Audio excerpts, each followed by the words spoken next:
Hello, everyone, and thank you for joining us today.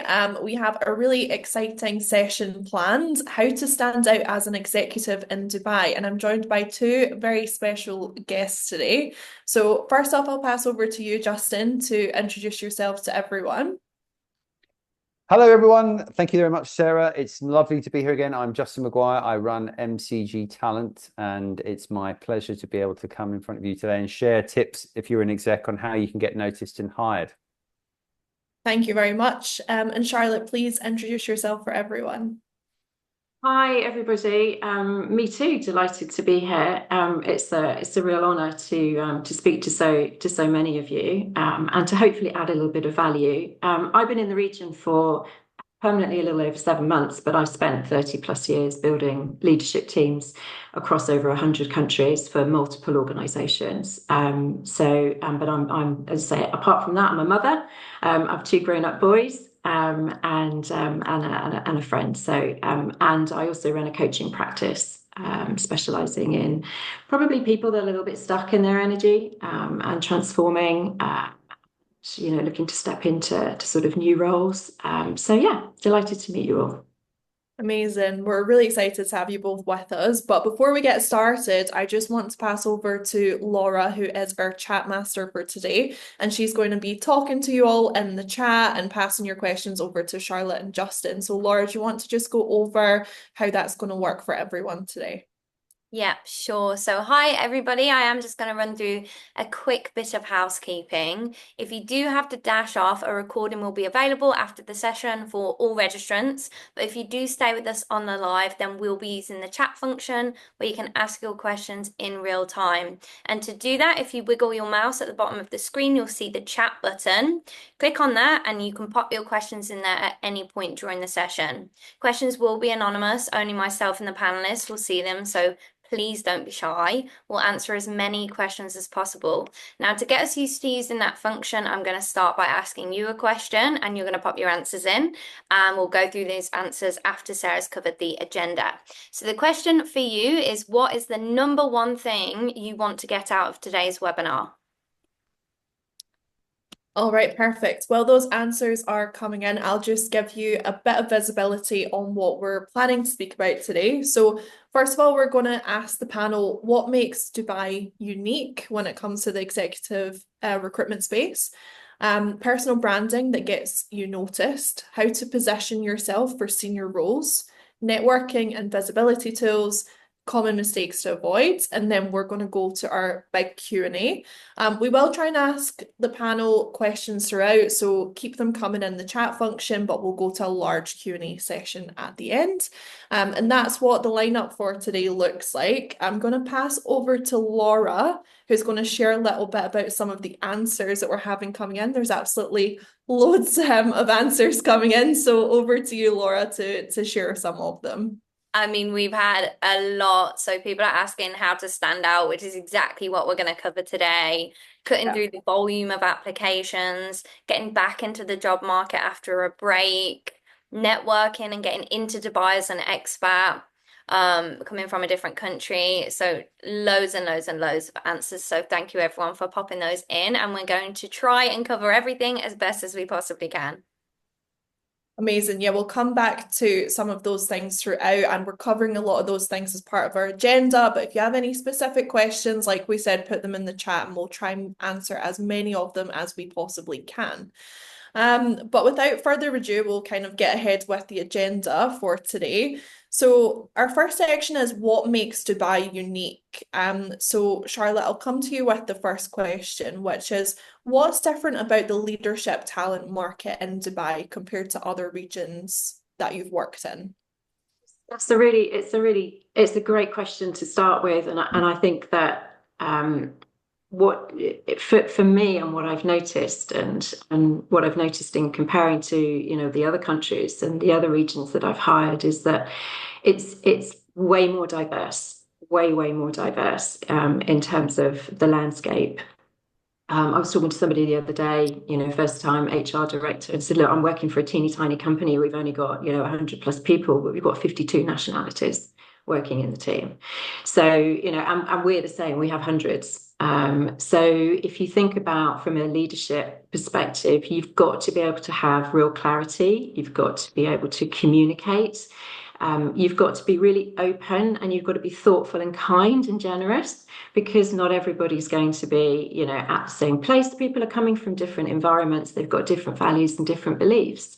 And so galvanizing that, diverse workforce requires a lot more of a skill. It's not a soft skill either. It's not a soft skill. The other piece, apart from the agility in your leadership, is really about, Dubai is a relatively new city. And it's accomplished and is still accomplishing so much. So you need to be able to, I think Jack Welch said it back in the day, see around corners. You've got to, have that sort of pioneering attitude. You've got to see what's coming down the pipe, and that's where you're going to, add value to not just the organization you're working for, but to the country. It's really, really, really dynamic. So, agility, tolerance, being able to work in, high ambiguity, sort of coupled with high patience. Coupled with high patience and a sort of a really good dose sense of humor. All right. So for me, those are the top standouts from a leadership capability that you really need to dial up here as opposed to other regions. Yeah, it's definitely a super dynamic place, and like there's so many different types of people and personalities that you meet like across time, and they're a part of the workforce here. So it's super, super interesting and insightful comments there. And then I guess in terms of personal branding and positioning, would you say that it's vastly different the way that you need to approach that in Dubai if you're looking for a new role versus other places in the world? Um, Slightly. I think of my good friend Kelly Lundberg, who is a personal branding expert and actually lives in Dubai. So look her up. Would hear me answering this question, she'd be laughing, because you'll see I don't post a lot on LinkedIn or sort of do any of that. But so don't copy me. But I think that because the region is it's built on trust and credibility, deep rooted relationships, and I think we'll come on to networking later.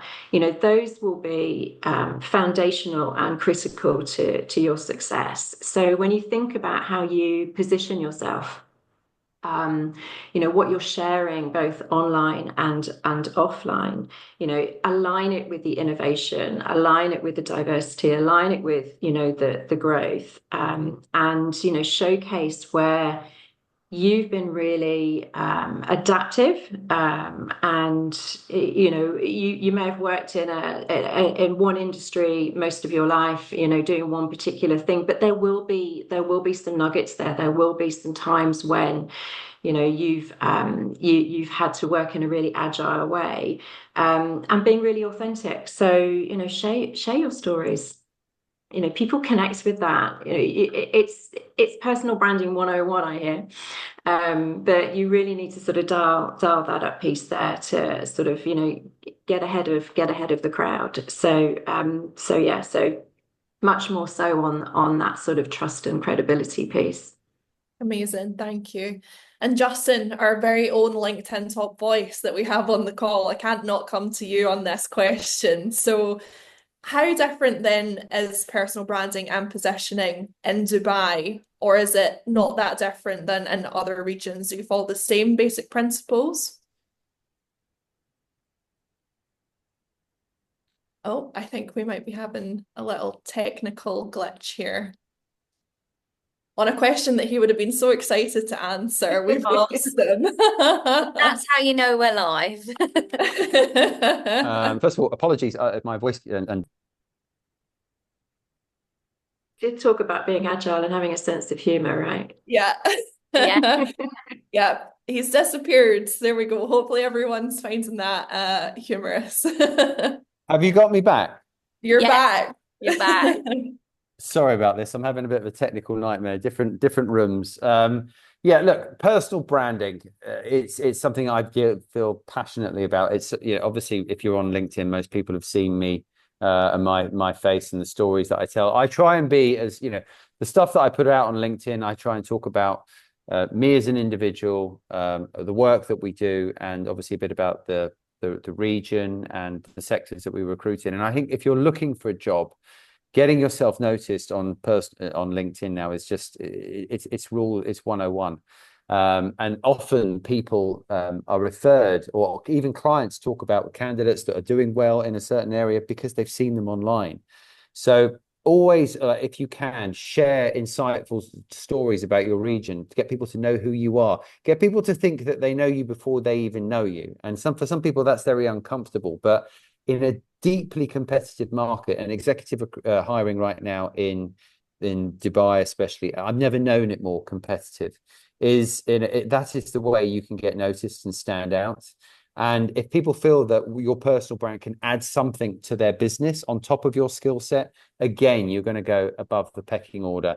So, and I've seen this play out several times now. Now, majority of the time we focus on hiring in the marcom space, and you'd think people with a marketing communications background would be people that really do invest in their own personal brand, but actually they've often been so busy doing it for other people that they've not done it themselves.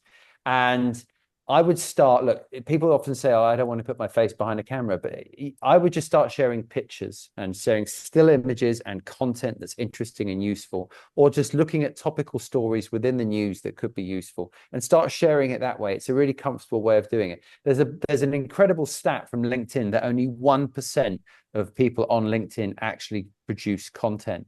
And the reason I'm talking about this so much right now is that, to me, is just a clear way that you can get you can put differentiation to yourself in the market. If only 1% of people globally are doing it in a hyper engaged market like the Gulf, and anyone that's at LinkedIn will tell you that the GCC region especially is one of their most engaged markets. Yeah, anyone that's posted a job in the GCC will know it's a hyper engaged market. You're going to get noticed in that sense. And that's going to give you a competitive edge. All right. And I can't, we now at MCG, we do a lot of personal branding advisory work because I think I feel so deeply and I feel so important about it. From a business perspective, it completely changed the game for us and gave us a competitive advantage. And from a candidate perspective, it'll do exactly the same for you.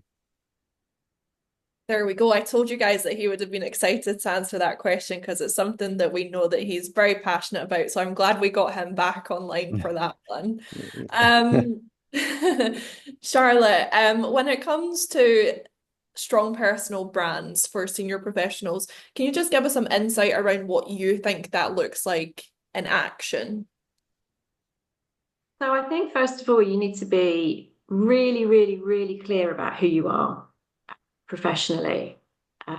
You need to be, really specific about what differentiates you in your field of plethora of other candidates. And to Justin's point, linking that back to relevant stories where you can add value and showcase. And I think talking about those real experiences and real learnings, what happened when it went wrong? People engage with that so much more. And when I'm looking to hire leaders, I'm looking to hire leaders that have been there when it's gone wrong and are really happy to talk about it and to talk about those learnings. Rather than somebody who said, no, everything's perfect. It's like, well, I actually don't want to be your first, test case, right? So, so be really open, but make it relevant. So that piece around being really self-aware about who you are as a leader and being open and transparent, and just be consistent, just be really, really consistent. The big one for me is about, you've worked hard, you've worked long, you've had a career, you're a leader in your field, you have a wealth of expertise, a huge wealth of expertise. Do not be afraid of sharing that. Give it away for free. I truly believe that we are here on this planet for two reasons and two reasons only. And one is to learn and one is to share that learning.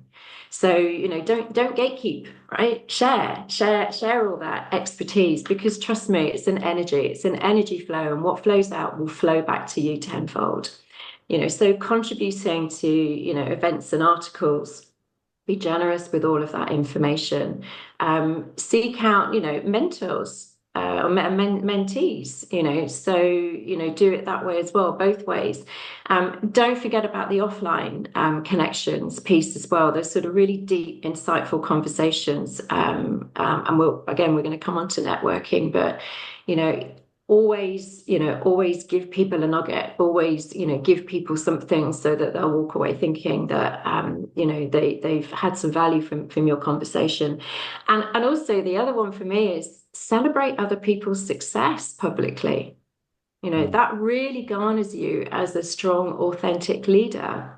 When you're in a market and you're, looking for a role and you see everybody else landing roles and you kind of go, oh, why not me? Why didn't I get tapped up for that role? And, what have they got that I haven't?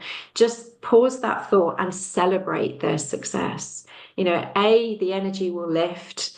You'll get a lot more clarity of thought, and that energy will flow back to you as well. So publicly celebrate others' success. You'll be in their network, you'll be in their field. So those are kind of the key pieces for me. I do look at LinkedIn profiles for all of the execs that cross my path, and any of this, is a big tick for me, in terms of how that communication is. Amazing. I love that. Don't gatekeep your knowledge. That's a big takeaway that I took from that. Justin, what do you have to add to that? Yeah, well, I missed the beginning. So are we talking right about personal brand? Because I missed the question. Okay, What fantastic. what do you look for in a strong personal brand? Okay, good. Well, I've got Justin's tips here that I'd written out, so I want to make sure I get this across. And this is what I look out for, and when I see people's content, and when I'm hiring at executive level, and when the business is. This is when we do a bit of the stalking. These are the kind of things that we look at. Okay, and this is what also the advice I can give you in terms of how you can create engagement. Okay, first of all, stand for something. Okay. Pick one or two themes that kind of define your leadership style, your industry insight, your ways of doing business, and talk about them consistently. Like if you start going out, and Charlotte just touched on this, if you start going from one pillar to post, you won't gain the audience you're probably looking for. So make sure you stand for something and you're consistent about it. The second thing, and this is really, and again, Charlotte touched on it, but I want to emphasize this point. Tell war stories. I cannot tell you how well these do online. Okay. If you're honest about problems that you've had or stuff that's happened and how you overcame it or situations, so many people will be drawn to you because we all make mistakes. We're all human, right? Turnarounds, team building, wins and losses, how you felt, how you recovered. These are great. The Rocky Balboa sort of stories, everyone loves those, okay? If you can talk about when you've been in the trenches and come out the other side, trust me, it always does well. Write like a human as well. I cannot emphasize this enough. So many people are chat GPTing themselves at the moment.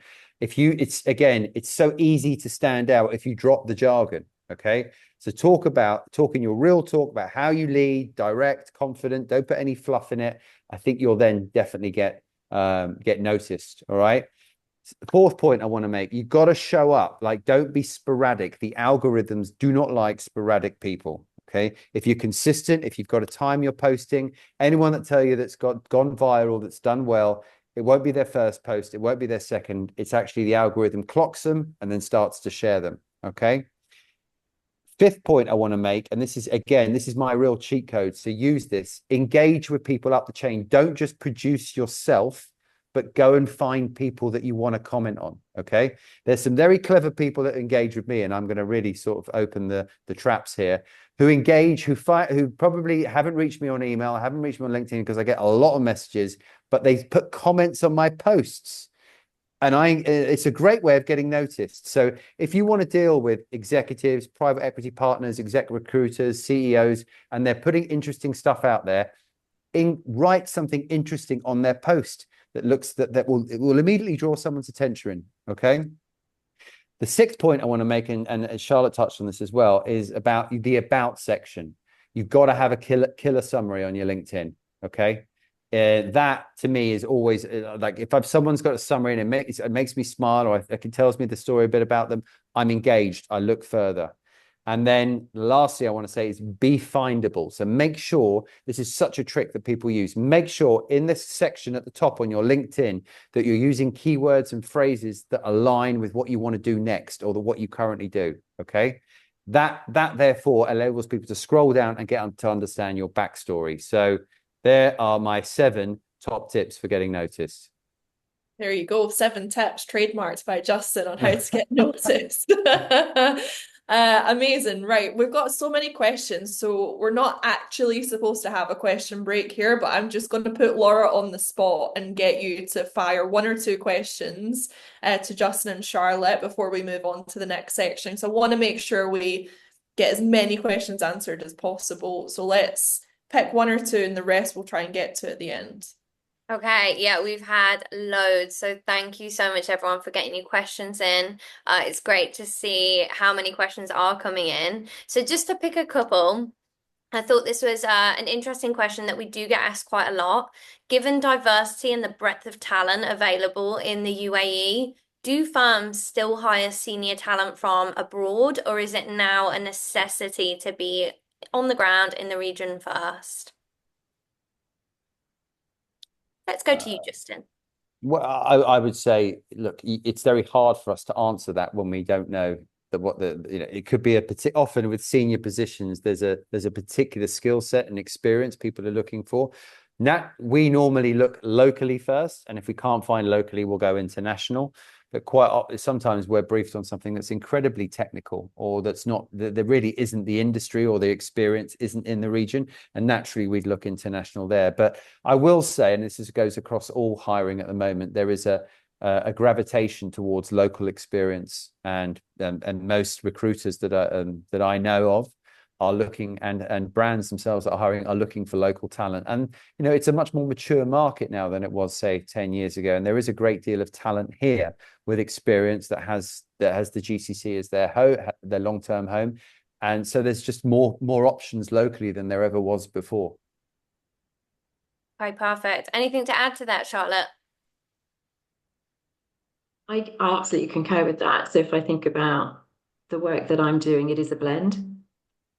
But absolutely, if an executive was experienced in the region or emerging markets, then that's definitely a plus. Just to put it into perspective, when I talk about exec, we've got 40 odd, and I'm not here to talk about my employer, but we've got 40,000 plus people working for our organization in multiple markets. And the execs that I hire are sort of the top 150 in the organization. So it is true exec. We will look globally. Absolutely look globally, to Justin's point, because it's niche talent, and also we're in growth mode. So we're looking to sort of buy in some of that learning. So yes, we do definitely look globally, and I think that through speaking to a lot of my colleagues in the search world, that's still very much the case as well. So, but it is a blend. But if somebody does have the local knowledge, the local network, the local relationships, that's definitely a plus. Okay, great. So there you go. Global searches do happen. So do not lose faith to the person that asked that question. Okay. Can I just ask you a question, Charlotte, if that's right? Because sometimes that where something that would steer us to look internationally as well is sometimes salary levels. What we found is that some of the salaries locally are very high right now because of the premium, I suppose, premium knowledge or premium price point that local knowledge has. Do you look internationally because of salary levels as well? No. Okay, interesting. We look for the talent. Look for the talent. I mean, clearly there's enough, we need to think about affordability and internal equity when it comes to reward, but no. Okay, interesting. Thanks. Okay. Oh, another question or no time? We'll come back to your questions at the end because I want to make sure that we get through all of our agenda, but keep them coming and we'll come back to Q&A in a sec. All right, so our next section is on positioning yourself for senior roles. The first question, when it comes to positioning yourself for senior leadership roles, what do most people get wrong? So we spoke a lot about what are the things that you can do to get it right, but what are people getting wrong? Charlotte, I'll come to you on this one first. Thanks, Sarah. Um, so look, apart from obviously not doing all the good stuff that we've talked about, but I think it's just about leadership in general, confusing subject matter expertise for leadership capabilities. So, when I talked earlier about showcasing that agility, leadership is different to management. And yes, you do need to have the credibility within your sector or within your role, etc. We're clearly buying that expertise to learn from it. But confusing that with the leadership piece, and then there's the old one about pursuing roles just for money, fame, peer pressure, etc. The best leaders that I've seen are the accidental ones, that so not to fall into it, but people gravitate to them. And I also think it's maybe I'm thinking as I'm speaking, maybe as it sort of tunes into that piece about, well, I'm the expert in my field and all the rest of it. If you don't have experience in this region, you are landing as a novice. And just be really aware of that, because you're new here, you're still learning. So just be really curious and open about what makes the differences here, what's worked in the UK or in the US or wherever, may not work here, and just be open to that. So humility, I think, throughout the process. So, position yourself, yes, as the expert in your field and all the rest of it, but then showcase the piece around, transformation and agility and generosity. Perfect. And Justin, we do a lot of exec search recruitment. Have you got anything to add on to those points? Yeah, some people, well, look, I would say make sure you've got a well-written CV. Okay, there's still at the exec level, well, sometimes I find that there's some CV writing skills that don't really convey the actual who the person is. They look generic, outdated, or frankly just junior. So make sure you've got your materials really, really ready. And also get your messaging tight. Okay, you need a killer narrative that says what kind of roles you're best suited for, what value you bring, to back that up by numbers, so it's clear, who you are, what you're about, and what you can bring to the table, and why now is the right time for you to step up, for example. And that's not just for interviews, but that's for intros, calls, board meetings. And the other tip I would give as well is network, like particularly if you're looking for a job in Dubai. And I know that can be hard for people who obviously aren't in country, but you're always one person away from the person you need to get to in Dubai. And often networking events or attending the right social times can get you in a position where you can talk through, what your experience, what you can add to the market is. And that's so many senior execs I know find their jobs exactly through doing that. All right. And then Charlotte, to come to you on that point as well, is there anything that you've seen work really well in terms of people getting on the radar of decision makers when it comes to exec hiring? It's about networking. Justin's absolutely right. You are only one or two connections away, so use that and make it personal. Make it super personal as well. Not just here's my CV, I'm looking for a job. Spend some time and get to know the individuals, and every conversation, every interaction, every engagement that you have, it needs to be insightful. So yeah, and Justin's absolutely right about your CV needs to be punchy. Very easy for an exec who's been working for 25 plus years to have a CV that's 8 or 10 pages long, but where's the relevance in that? So we're looking for what's the impact. What did you transform? What did you build? What did you learn, etc. So just keep that punchy. All right, perfect. We'll quickly move along in the interest of time to our networking section, because I want to leave plenty of time at the end to get all of these questions over to you guys. So let's talk about networking a little bit. You both touched on it there, so obviously it's of extreme importance.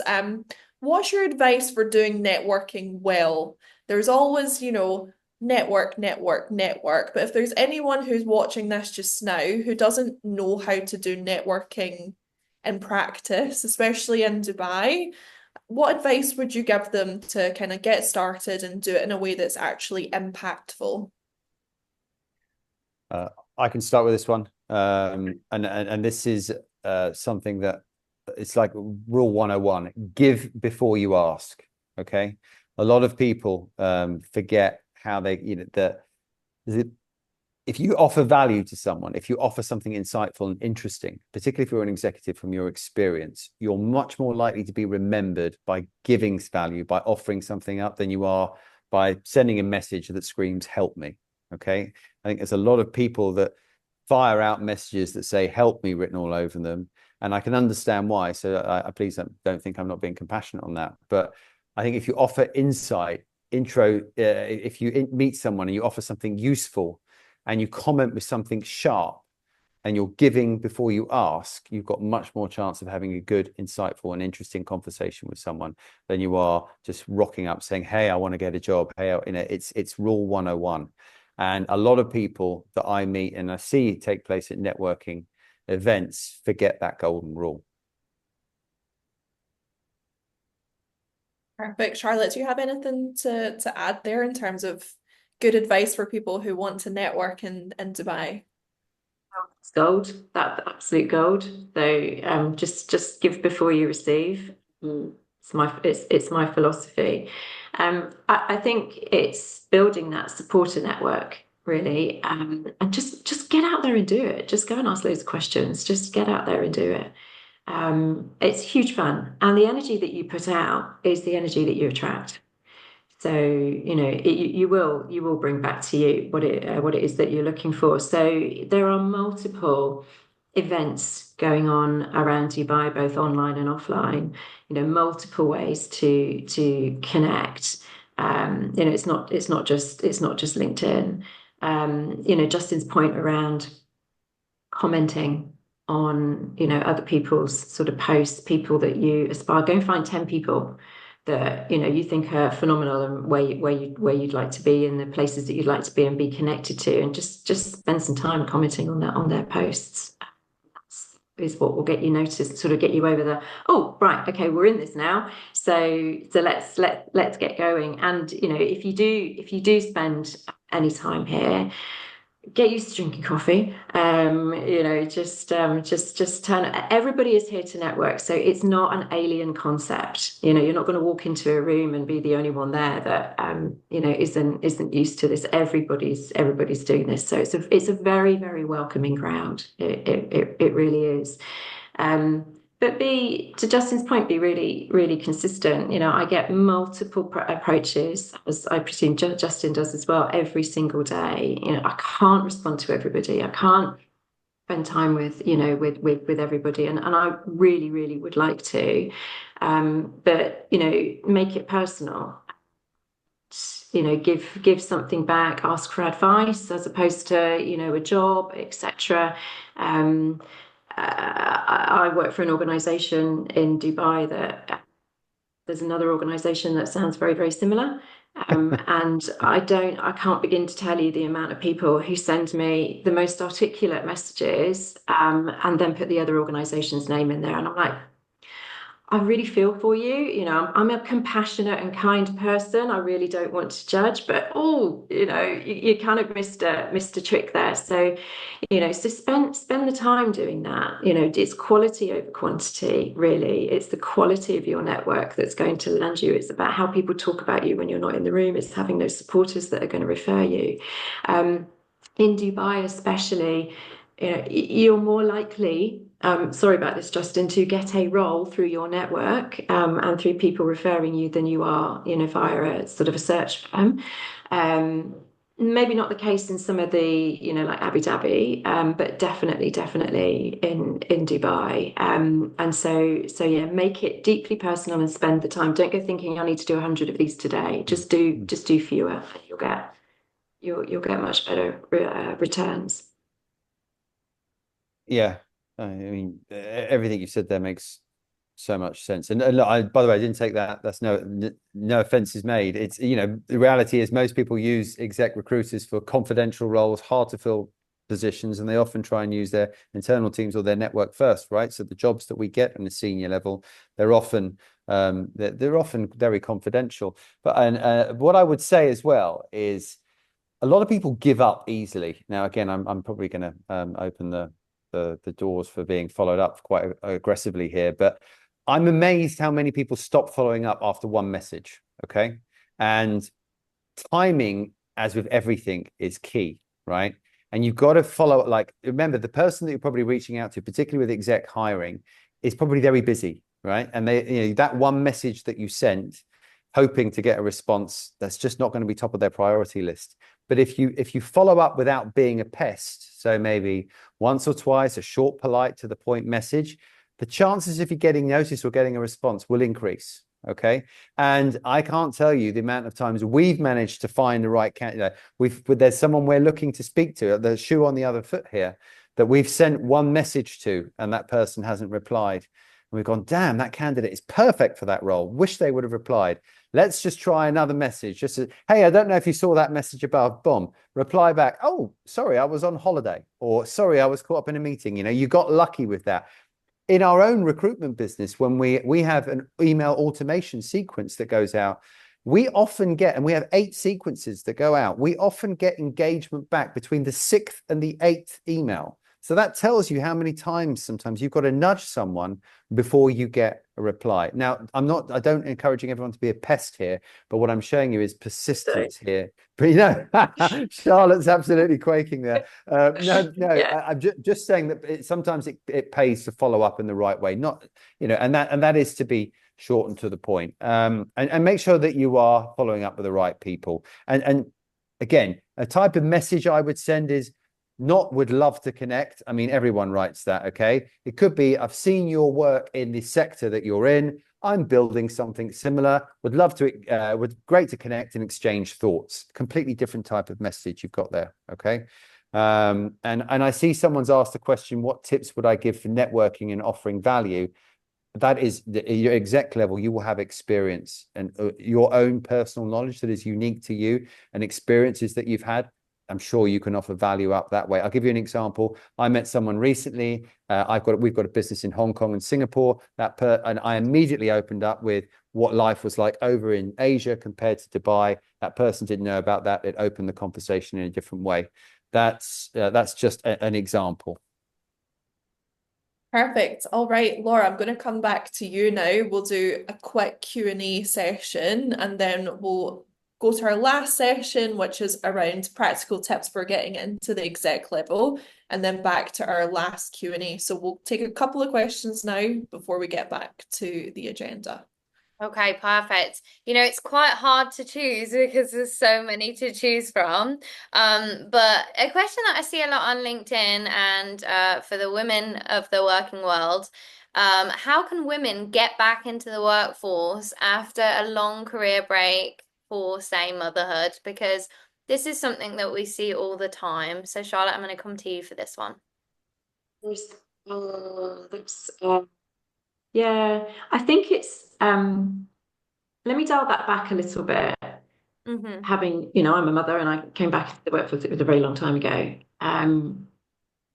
It's, own your experience and own your expertise. Quite often what I see and what I have seen is a confidence piece.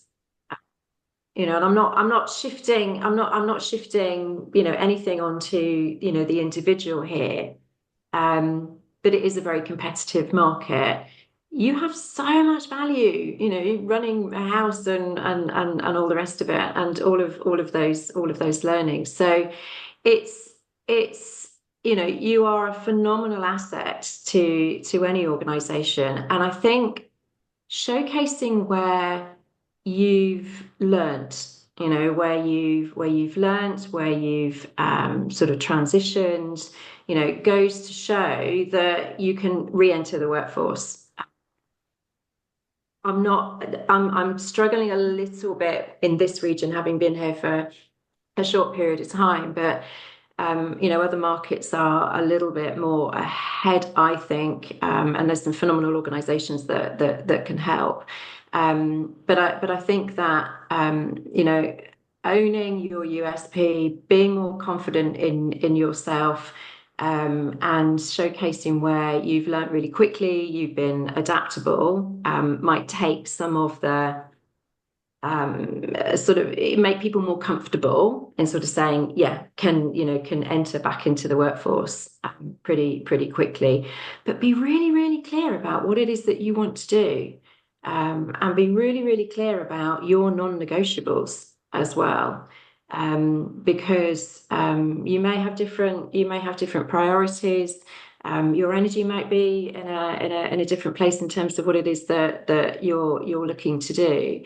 And so be kind to yourself throughout that process as well. Be really clear about, the type of organization that you want to join, somebody that's going to support. And in general, we should be doing this, right? We should be supporting all of our workforce in all of this. So I'm kind of rambling a little bit here, but hopefully that's given you where my head's at.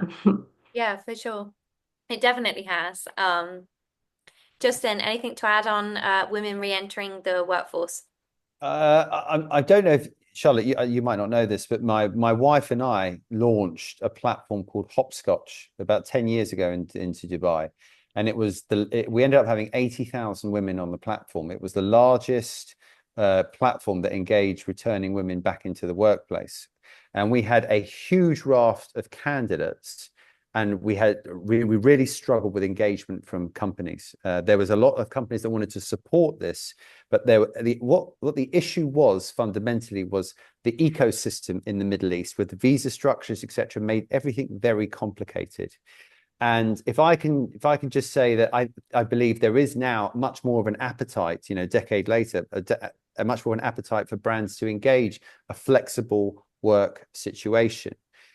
But the challenge still remains from a logistical aspect with the visas. Okay, so how you can help yourself with this, and I think, is if you've got a golden visa and making these things clear. I think really, if you want to go back into the work flexibly, you can set up a small business now, like the Sharjah free zones or a free zone where you can make yourself set up a small little franchise operation. I fully appreciate some people might not want to spend, but little things like this might make the logistical aspects of working a lot easier.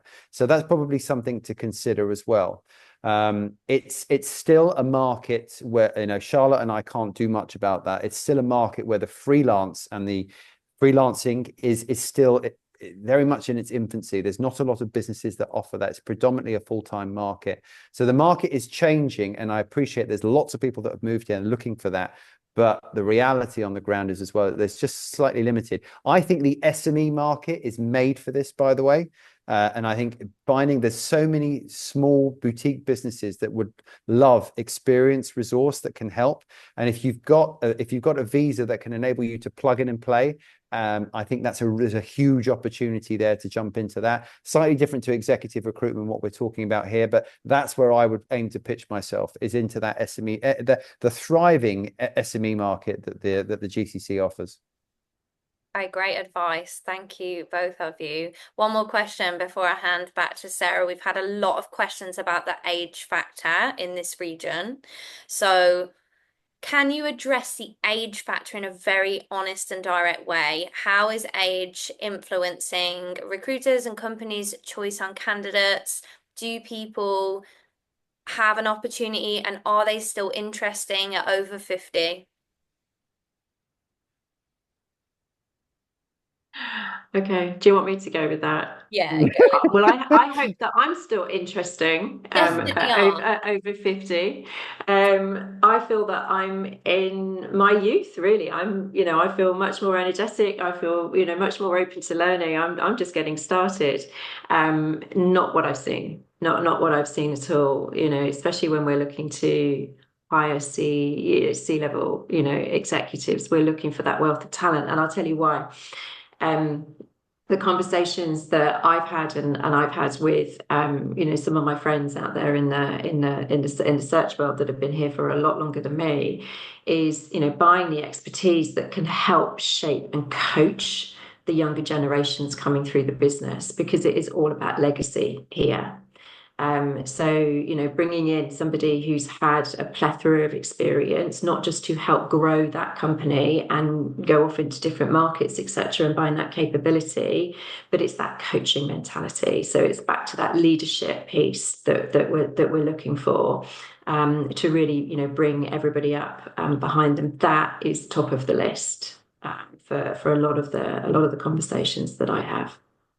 Okay, first of all, I can't believe you're over 50. I really can't. Incredibly kind of you. Thank you. I've been doing this for over 30 years. And you know, it is true. You do get more energetic as you get older.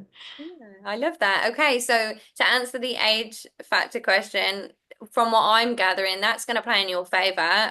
You know, you've got more experience, you've got a legacy. Just then, anything to add to that? Well, I think it's great to hear how Alpha Tame position themselves, because I think that's something really important that people should take home from this. I will say, you know, I've got a different set of eyes on the market because there's various different industries and sectors we work for. I do believe ageism is still an issue in the region. And it stems from historically, actually. At 60 years old, traditionally you couldn't get a visa after 60, and brands or people always typically thought of that. And the way the region was kind of seen was like an expat hub that people would go to. I'm obviously not talking about the national market, but people would go to work for a few years and leave. And it was very tricky to get a visa after 60 years old. And there's still a degree of mistiness left behind from that whole process. And you do, when you go outside Dubai, especially, you bump into that quite a bit. And what I would say is, and this is obviously this is perhaps where personal brand can play a part. The fear that I feel people receive, and what we hear a lot, is that, do they have the energy? And I hate saying this, but that sometimes comes up.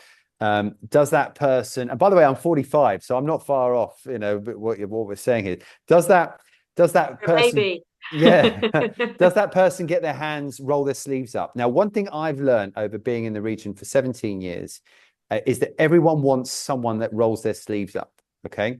And I would always ensure that the way you can tackle that head on is it's just showing how hands-on you are as an executive, because everyone wants someone that's really gets stuck in, that isn't kind of used to the minions doing all the work and that person sitting on a throne and working. And that's just that kind of stance does not stand well in this region. So we I think, show that you're hands-on, show that you're full of energy, and I appreciate that's a bit weird to say, and make sure that you can show that you can build and develop and grow at that level. And if you can do that, you'll get past it, because I think there's loads to offer, and it really annoys me as well when I hear it, but I do still hear it, and I think it's that lag from the visa structure that they used to have in the region.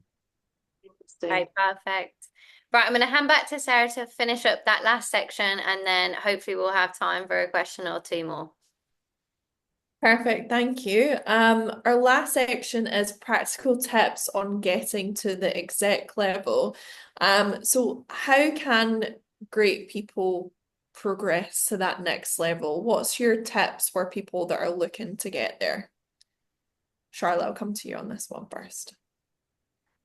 I think, and obviously we have been talking about the lens of how to land a role. I think the piece around how to progress to that next level is broader.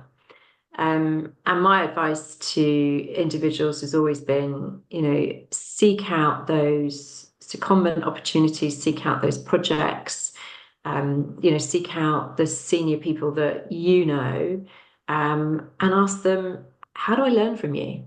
You know, not I want to do your job. Can you sort of help me, to sort of Justin's point, but you know, how can I learn from you? How can I follow you? Most senior people love that, by the way. You know, sort of a lot of sort of cross-functional as well. Careers aren't linear anymore. You need to be really broad, and especially if you're thinking about, you know, coming here, you need to think really broadly. Again, you know, linking it to that diversity piece. So it's about, how can I get broader experience that's going to help me then lift up. So don't be afraid of a lateral move. You know, don't be afraid of doing something that you might not see as a promotion. It's about, getting broader experience, volunteering, doing a lot of work that way, and just really focusing on sort of broadening out your learning. I always say to people, think back to a time when you were super happy, really, really happy. What made you so happy? And clearly bring a little bit more of that into your life. I was speaking to Laura the other day about, I ask people to do, it's a lot, I do a lot of this in my coaching practice. So, do an energy audit about what works for you and what doesn't, what brings you energy, what saps your energy, and then just try and bring a little bit more into that and go and seek out those opportunities, to broaden and grow. If you're sat there going, but I don't know what that means, Charlotte, and I don't know which way to go, just break it down, break it down into every single thing that you do. And by the way, this isn't just your work life, it's also your whole life.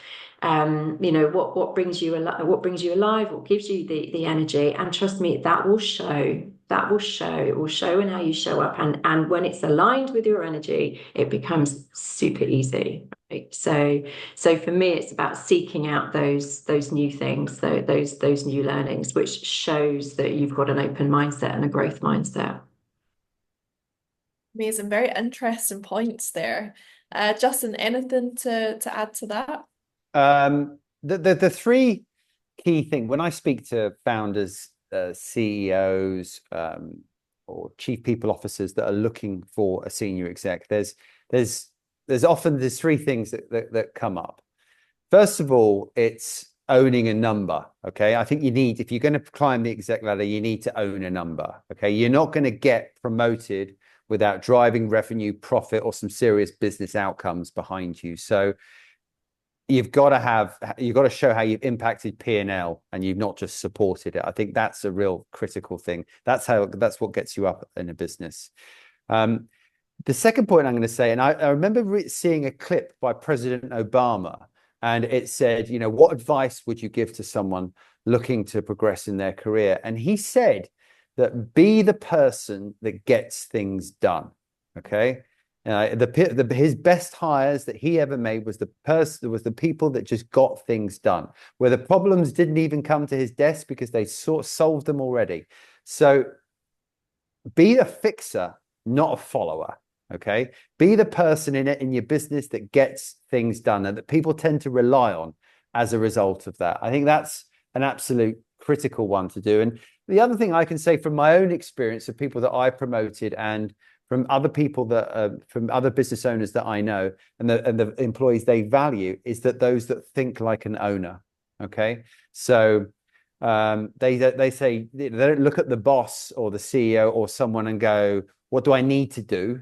They actually think like, what should the business do and how do I lead it? Okay, and they take ownership of that and they think as the boss does. And if you do think like that and you behave like that, you'll become that person, I believe. How you act is often what, if you behave in a certain way, I believe that is then shared and comes back to you. So there's my 3 tips.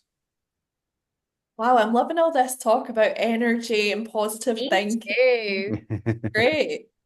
All right, perfect. So that's the end of our agenda. So I'm going to pass over to Laura. We've got a ton of questions to get through. So over to you, Laura. Let's try and pick it through as many as we can. Okay, perfect. Now this question came through earlier, and I wanted to ask it because I know this person wants their question asked. So expats don't have the advantage of those deep-rooted relationships that people who live in the UAE have. And I know we mentioned earlier that 80% of jobs might come from referrals and knowing people in the industry. So how would you, or what advice would you give to break that barrier? I don't mind who wants to start. Charlotte, would you like to go first? Talk about my personal experience. I think I said earlier, I've been working across multiple countries and spent a lot of time in this region. I have friends. I've had teams in this region a little while ago, and I've hired in this region, but as part of a global remit. So I wouldn't say that I had really deep-rooted relationships and networks. You know, there were a couple of people that could open doors, and that's all it takes. But when I made the conscious decision to move here, after I took some time out and slept for a bit, I was completely focused on it, and I had the luxury of time and the luxury of somewhere to stay in Dubai as well. So I would come across for 2-3 weeks at a time, and just literally, just Sarah, who else can I speak to? Who else can I meet? You just need that one in. You just need that one in. And it took me 6 or 7 months to do that. And you just, to Justin's point, be consistent, and to add value in those conversations, to turn up, to be interested in the people that you're talking to. Give something back as well, and just be open. But it did take some time, but it's just the one. You just need literally your toe in the door, and then work from there. So yeah, that was my experience. And well, it felt like a lot longer than 6 months, trust me. It felt like an awful lot longer. But it was a super enjoyable experience. Like I say, the place is built for networking. So you are welcomed with open arms, because that's how this region operates. I recall when we moved as a family to Singapore in 2018 from being in Dubai for a long time. And obviously I wanted to go out there to I wanted to network for my business to grow it, but I didn't know anyone in Singapore. And I started doing it in networking and reaching out to people from Dubai. And what worked for me was when I shared insights. I reversed it, what I said before. When I shared insights about what life was like in Dubai and curious to know what life was like in Singapore, I asked people a lot of questions, but I shared some sort of insights as to what life was like in the Middle East. And also what I found was, and the LinkedIn is, look, most execs, as far as I can see, are on LinkedIn, and most of us are, whether we like it or not, have a common connections with people. And I was amazed as well of how many, through my experience of working, how many people I was connected to or had in common. And I often would use their names and a little story, if I have one, about that person and share it. And often that would help open the doors as well. So you've got to try and share value and put some commonality, is that a word? Who knows? In between you and those that you're reaching out to. And I think if you do that, you've got much more chance of getting a response. But it is, look, I get it. It is harder when you're doing it from abroad. Of course it is. But there is so many ways in which you can, I think if you invested time and research and you threw some numbers at it and asked a lot of questions, that you would get a response and they would open doors for you. You've just got to put, like, getting a job from in the Middle East, especially from abroad right now, is a job in itself. You need to put real effort into that. Yeah. Okay, perfect. There's a lot of talk online and a lot of opinions, it's very subjective, about the open to work sticker on people's LinkedIn profiles. Does that make you more inclined to reach out to a person that's open to work, or would you still look for people that don't have that banner? What's your opinion on the banner as a whole? Shall I take this one? Yeah, you go for it, Justin. Yeah. I don't have an issue with it. I don't have an issue with it. And actually, sometimes you think, oh wow, this is. I think it's changed. Perception has changed. In COVID, everyone was using the banner, and I think the lag from it. I think people have got a bit nervous that if there's a big gap in their CV and they've got an open to work banner, that they're going to look like they haven't been that they've had big problems. Okay, what I think some people should do is, in that gap that they've got between an employer, is talk about all the things that they do, talk about all the stuff that they do, make sure that there isn't a big gap in your profile. Okay, but honestly, if I'm looking for a senior executive and I can see they're open to work, I think great, easier move. It doesn't affect the way we look at it. Okay, perfect. Charlotte?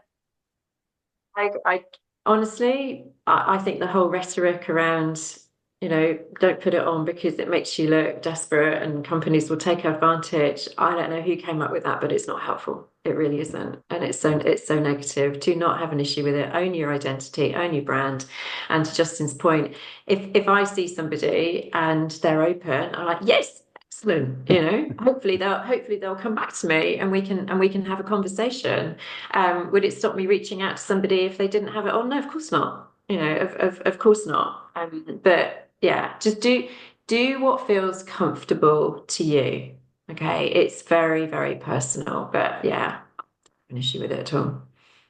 Okay, perfect. Sarah, how are we for time? Have we got time for another one?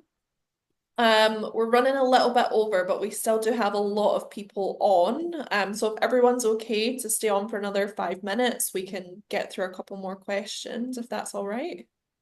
Yep. Yeah, particularly after my glitch. I feel I owe you 5 more minutes. All Yeah. right, perfect. Thank We you. can stay for a few more minutes. Perfect, thank Okay, you. So perfect. one or two more questions, Laura. Okay, so very often LinkedIn jobs get, over 100 applications like within the first hour of it being posted. Do those applications get screened, or is it better to maybe apply using that function and then reach out? How would you go about using the LinkedIn apply for jobs? Let's start with you, Charlotte, for this one. I don't post jobs on LinkedIn. Fair enough. Just putting it out there. I use networks and research. So it is about your visibility and your brand, and if you're in the right industry that or have the right experience that we're looking to do. But I do know that my colleagues do, and in previous lives I have. And I can only speak from, personal experience. I can't speak for any of my colleagues across the TA landscape, which actually has changed significantly over the last 2 years. Is that an effort is made to review every single one of those. And when it's been me previously, I have. But like I say, I can't comment for what's happening at the moment, because I do understand that when you've got 500 applications coming in for a role, it's near on impossible. So I think Justin may be better to answer this one. Yes. Charlotte, it's just so insightful that you don't post jobs, and that's again probably tells the story in itself. I think a lot of people, if you're don't rely on the LinkedIn job posting function. I think it's clear as day that is a flawed strategy. I think we talked a lot about networking. We talked a lot about personal brand positioning.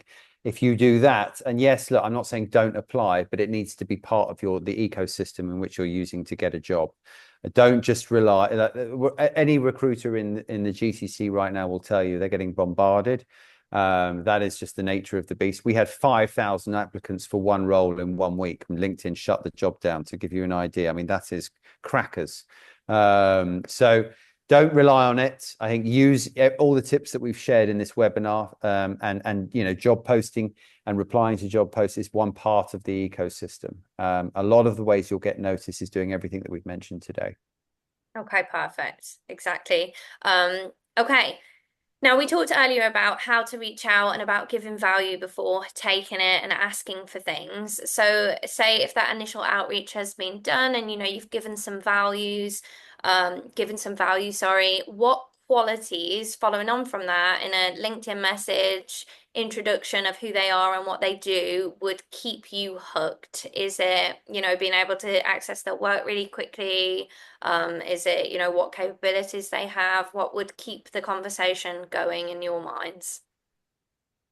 Let's start with Charlotte. Why not? I feel like you've got something to say.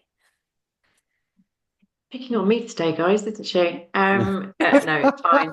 What would keep the conversation going with me? I don't know, something that'll make me smile, something humorous. No, it's just be yourself. Just absolutely be yourself. I think if anybody's getting my energy, I'm just a normal person. Been around on this planet, and I like to connect with people. So yeah, just I'm just saying I'm not saying tell me a joke, right? But just be yourself, and just follow up with I've noticed this, or I've seen that, or I thought you might find this useful, or whatever. But yeah, just seriously, don't use AI chat. Don't use any of that. I think Justin mentioned that earlier. And you know, if you've got if the content is relevant and your profile is we will have a conversation. And I'm hiring execs, not just for the roles that we've got open today. I'm looking to develop relationships for roles that will have in a year, 2 years. I hire people 5 years out. Executives don't change roles very often. And so, you know, with the research work that we do and the pipelines and, you know, all those kind of conversations, we're looking to engage with the people in the network as well, so that we can learn. And then when we're ready and we've got something, guess what? We're already having a conversation, and the process doesn't become a process. So, you know, that's ultimately where we're looking to get to. So it might not be that there is something for you now, but let's think more strategically and long term about that relationship, because there may be something, you know, later on down. The amount of conversations that I've had over the years in boardrooms, etc., say, "Oh, Charlotte, we're thinking about this, we're thinking about that," and I go, "Oh yeah, actually."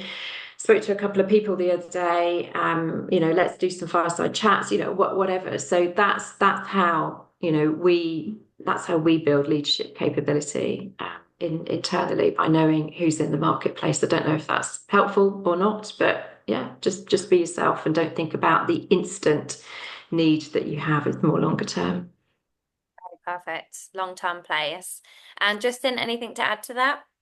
Charlotte nailed it. Authenticity, just being yourself. You know, I always remember, like, the people that, yes, cracking jokes is, you know, not telling jokes, bad jokes, but, you know, just saying something, a quip that's quite Jokes. amusing, that will making me smile, will get my attention, right? Or but just being authentic. I can see, just while we're talking, someone who's got my WhatsApp has dropped a message, a little, and it's made me smile. It's a little note to my technical glitch. Little things like that, you know, that you make you stand out. They will acknowledge, people acknowledge that and tend to reply to that if you're authentic. Okay, perfect. All Sarah, right. you look like you're going to say, okay, we're going to end it there. Yeah, we are. We're 10 minutes over. So just to be respectful to everyone's time, we'll finish up there. I want to say a big thank you to Charlotte and Justin for sharing all of their insights, their nuggets of wisdom, and their energy with us today. If people want to stay in touch with you guys, what's the best way for them to do that? Send you a joke, maybe based on the previous Well, conversation. Um, look, I think as I alluded to it earlier, I don't do these kind of things very often. This whole personal branding thing is slightly alien to me at my ripe old age, but I'm going, yeah, let's go for it. I think Kelly would be proud. But yeah, just any feedback, right? So reach out to me on LinkedIn with any feedback, what you found useful, what wasn't. If you had a question that didn't get answered, you know, and I'm not saying create one now, but, you know, just, you know, that would be really helpful for me. I'd love to be able to spend time with absolutely everybody, but sadly I'm one person and I don't have all the answers and never will have all the answers.